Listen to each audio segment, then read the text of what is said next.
अस्सलाम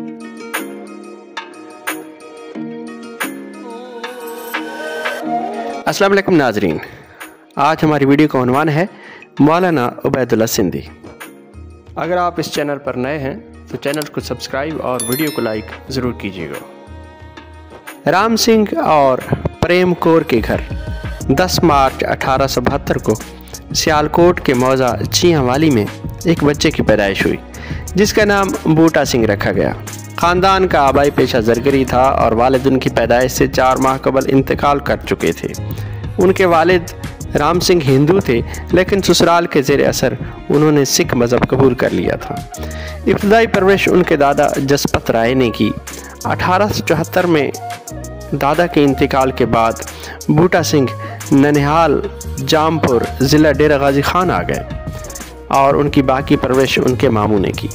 1887 में 16 साल की उम्र में एक नौ मुस्लिम पंडित आलिम उबैदुल्ला मालीर कोटली की किताब तोहफ़तुल हिंद पढ़ते हैं और पढ़कर ख़ुद मुसलमान हुए और अपना नाम उबैदुल्ला रख दिया।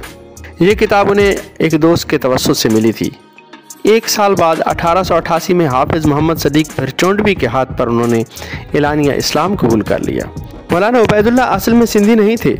जब वो हाफिज़ मोहम्मद सदीक भरचोंडवी से राशदी सिलसिले में बैत हुए तो उन्हें अपना दीनी माँ बाप करार दिया और सिंध को अपना मुस्तकिल वतन बनाया, तो इस लिहाज से वो सिंधी कहलाने लगे। उबैदुल्ला सिंधी कुछ अरसा बाद मज़ीद तालीम के लिए देवबंद की तरफ रवाना हुए, जहाँ शेखुल हिंद मौलाना महमूद हसन की शागिर्दी उन्होंने इख्तियार कर ली।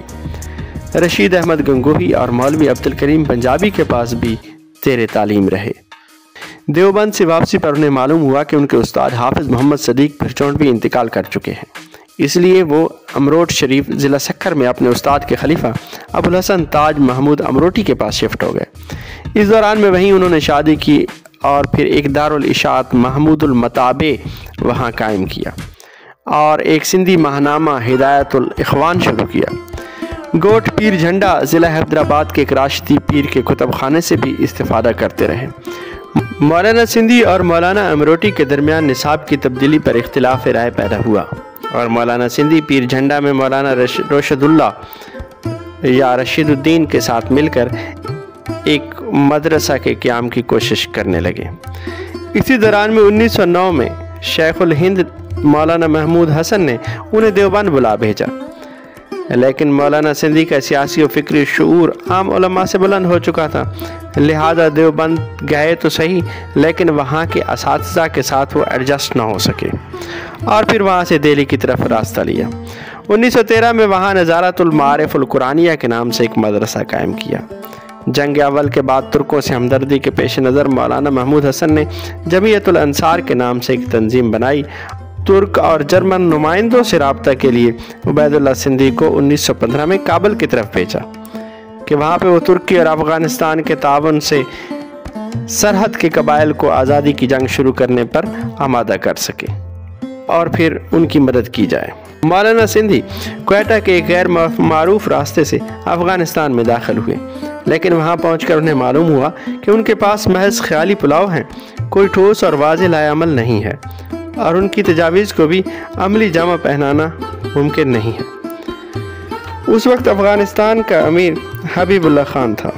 मौलाना सिंधी ने जुनूदुल्लाह और रबानिया के नाम से काबुल यानी अफ़गानिस्तान में एक तंजीम कायम की। पंजाब और सरहद के अंग्रेज़ी कॉलेज के तलबा का एक वफ़द तुर्की फ़ौज में शमूलियत के लिए मौलाना सिंधी से पहले ही काबुल पहुंच चुका था, लेकिन वहाँ की हुकूमत ने उनको नज़रबंद कर दिया था। मौलाना ने उन्हें रिहा करा के अपने साथ काम करने पर आमादा कर लिया।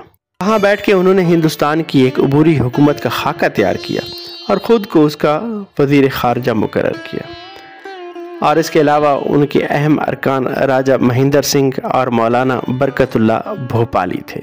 1922 में अफ़गानिस्तान के हाकिम मीर अमानुल्लाह के दौर में काबुल में उन्होंने कांग्रेस कमेटी बनाई और ख़ुद उस कमेटी के सदर मुकर्रर किए और इंडियन नेशनल कांग्रेस से उसका इल्हाक किया। उसी दौर में अमीर अमानुल्लाह और अंग्रेज़ों में कशमकश जारी थी।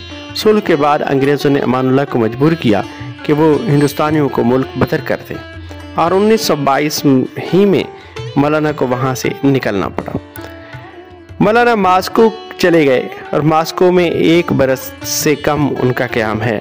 ماسکو کا قیام ان کا اس لیے اہم ہے کہ اس قیام کے دوران میں مولانا سندھی نے اشتراکی فلسفے کا فہم حاصل کیا۔ اس کام میں ان کے دوست ظفر حسن نے مدد کی جو ماسکو کی ایسٹرن یونیورسٹی میں زیر تعلیم تھے۔ مولانا نے اشتراکی فلسفے کو شاہ ولی اللہ کے فلسفے سے ملحق کیا اور شاہ ولی اللہ کے اس فلسفے سے انہوں نے اشتراک کی تعبیر برآمد کی۔ 1923 میں کانگریس کے رکن کی حیثیت سے وہ ترکی کے شہر انقرہ پہنچے۔ ترکی اس وقت خلافت عثمانیہ کے خاتمے کے بعد سماجی انقلاب کے عمل سے گزر رہا تھا۔ مولانا نے انقلابی رہنماؤں سے ملاقاتیں کی اور 3 سال تک اس تبدیلی کے عمل کا مشاہدہ کیا۔ مولانا کچھ عرصہ اٹلی اور سوئٹزرلینڈ میں بھی رہے اور یورپ کے افکار کا جائزہ لیتے رہے۔ 1926 میں مکہ میں منعقد ہونے والی معتمر خلافت میں شرکت کے لیے مولانا مکہ پہنچے اور وہاں 12 سال تک مقیم رہے۔ ان دنوں حجاز میں ابن سعود کی حکومت قائم ہو چکی تھی۔ اس دوران میں کانگریس کے رکن ہونے کی وجہ سے وہ ہندوستان کے رہنماؤں سے بھی رابطے میں رہے۔ 1915 کو ہندوستان چھوڑنے سے لے کر 25 سال تک مختلف ممالک کے دوروں اور مشاہدے سے ان کی فکر میں حقیقت پسندی در آئی اور وہ ہندوستان کے نوآبادیاتی نظام سے نکلنے کی خواہش لے کر 1939 میں واپس کراچی پہنچے۔ انہوں نے وطن واپسی کے بعد اپنی تقاریر میں ہندو قوم پرستی کے جذبے کے فروغ کو ہندوستانی عوام کی نجات کی راہ قرار دیا، لیکن ساتھ ہی وہ اشتراکی اصول اختیار کرنے پر بھی زور دیتے رہے اور وہ سندھ کے مدارس میں درس و تدریس میں مشغول رہے۔ 1944 میں انہوں نے مختلف مقامات پر بیت الحکمت کے نام سے ادارے بنائے اور شاہ ولی اللہ کی تعلیمات کے فروغ اور ان کے طرز فکر کے مبلغ رہے اور ان کی کتب کی تدریس کرتے رہے۔ جدید علوم سیاست اور سوشلزم کے ساتھ ان کو مربوط کیا۔ 22 اگست 1944 کو خانپور میں مولانا نے وفات پائی جب وہ اپنی بیٹی کی خیریت دریافت کرنے کے لیے جا رہے تھے۔ اس کے ساتھ ہی ہماری اس ویڈیو کا اختتام ہوتا ہے۔ اگلی ویڈیو تک کے لیے اللہ حافظ۔